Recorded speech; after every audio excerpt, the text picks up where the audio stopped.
If you enjoy books and puzzles, then today's video is for you. We're going to combine the two, take a look in my collection, and see which puzzles I have that are book themed. Hi, I'm Sandra from the Puzzling Canadian, and welcome to my channel. On Wednesday, August the 9th, it is National Book Lovers Day, and reading is one of my other hobbies, along with puzzling. So I thought it would be a great way to celebrate that day by bringing those two hobbies together. And I decided to go through my puzzle collection and pull out those puzzles that are book themed so I can share with you. So for me, reading and doing puzzles is a very relaxing hobby. So it's quite understandable that a lot of times when I'm looking through different images on puzzles that are available, that I'm drawn to puzzles that have books or libraries or images similar to that. So when I went into my collection to pull out those book-themed puzzles, I thought I had a lot more, but I actually didn't. And then I went and I took a look at my Instagram account, and I realized that over the last year, I've actually been working on a lot of them. And I'll share with you now some of those book-themed puzzles that I've completed in the last year. So the first puzzle I want to highlight is a Suns Out puzzle, and you'll see it right here on my shelf.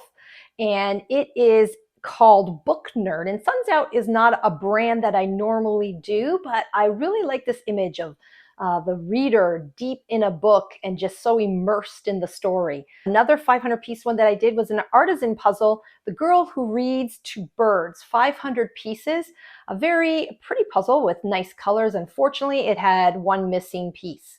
One that I did that was challenging, but the image I was just drawn to is a hay puzzle called Reading 1,000 Pieces.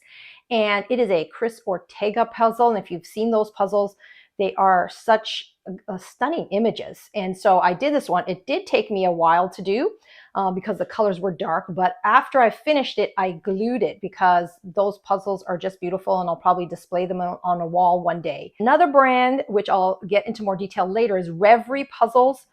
And it is called Poppy and Hawk, 1,000 Pieces. These puzzles are licensed puzzles. So some of these ones cannot be found in certain countries, like in Canada.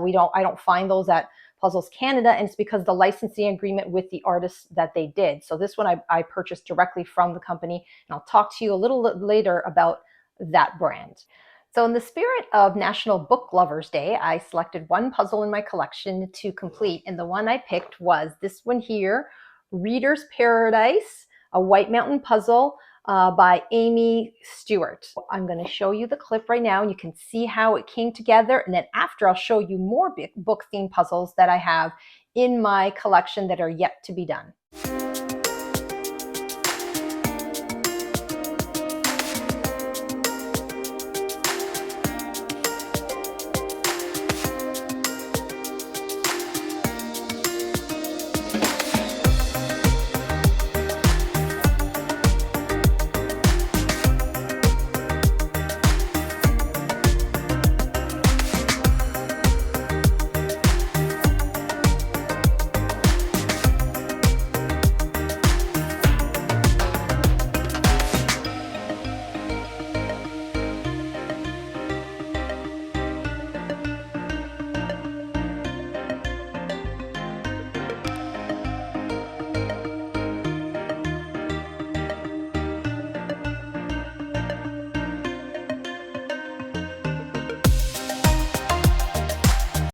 So I really enjoyed completing that puzzle. Sometimes it was challenging because all the books looked the same, but it never frustrated me because I just found the image very relaxing, which is quite surprising. Sometimes when there's a lot of detail and it's very similar, sometimes I get frustrated. But this one, I don't know, that bookshop, I would love to just walk into that bookshop and browse. It's just set up beautifully. So I have another White Mountain puzzle that is also a bookstore, and it is called The Old Bookstore by Steve Crisp. And if you take a look at that one, similar to Amy Stewart's puzzle, it has a lot of books, a lot of bookshelves. but it's slightly a little darker. And so that's why I decided to do the Reader's Paradise, because it was a little bit lighter and more colorful to me. But I do like both of them, the setup of that bookstore. So next I have two Ravensburger puzzles, and both of them are the ones that are designed for the UK. First one here is called Turn the Page Book Club. So you can take a look at that here. And I love this one because everybody's just having a good time at this location, just having some tea and coffee and talking about books. So I really like this one here. This one is in my to-do pile. Another Ravensburger that I have in my pile is the Book Palace.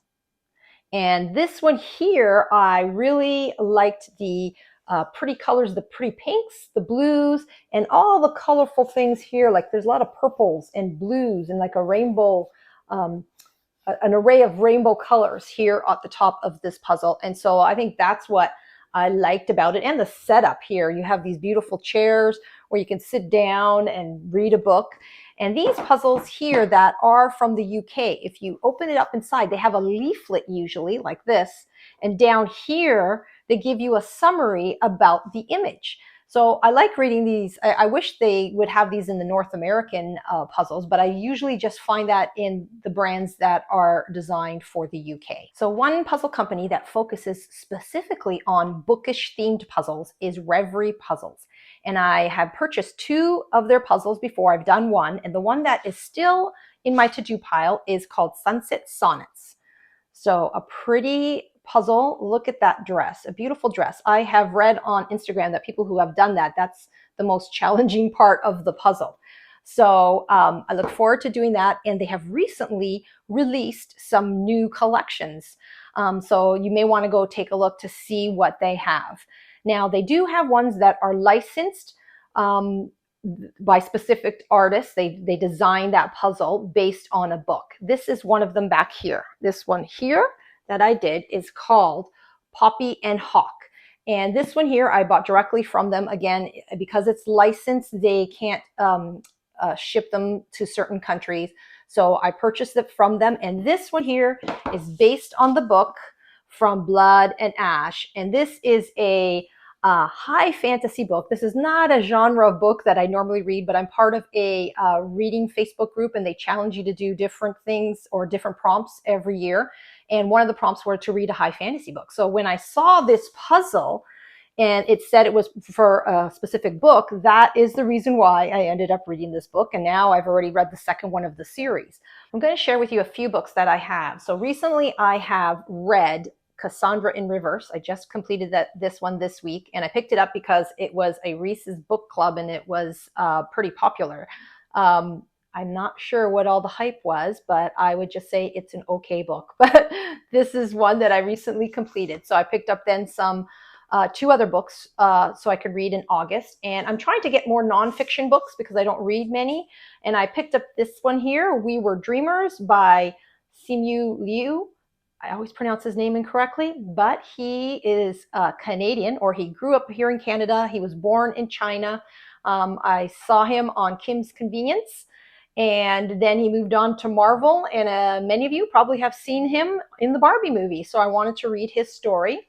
And then another book that hopefully I'll get through in August is The Thursday Murder Club. The reason, again, not a genre I usually pick up, but I did it because it was a prompt in my reading group, and the prompt was to have the word murder in the title or the concept in the book. So those were the two that I picked up. If you are a book lover also, do you have puzzles in your collection that are book related?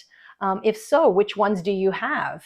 And what type of books do you like reading? What type of genres do you enjoy? Thank you for taking the time to stop by my channel. I hope you enjoyed some of the books and puzzles that I shared with you today. I'm going to get back to one of these hobbies. I'm not sure which one, but until next time, happy puzzling.